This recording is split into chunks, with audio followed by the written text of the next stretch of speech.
We're going to start getting a bit more gait specific or a bit more movement specific now. I'm going to feel pronation on one leg.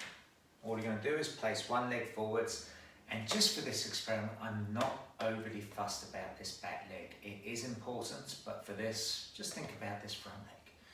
And again, all you're going to do is allow your knee to bend and your pelvis to travel forwards. So the weight is going from equal to more into the right leg.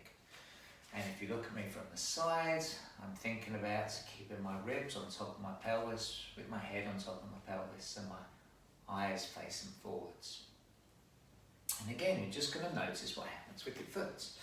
So we should have 3 points of contact on the foot: the heel, the ball, the big toe, ball of the little toe. Now, notice what happens if you start to let your heel lift. It feels very different in that front leg.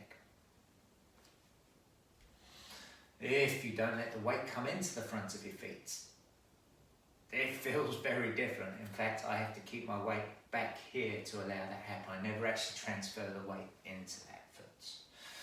Quite often we see that with people with injuries on that side, and they're trying to stay back in this leg. We never see that foot pronate.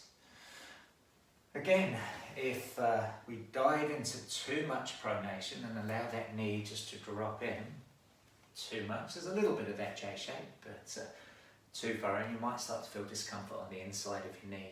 Definitely you don't feel that nice load through your whole of your thigh.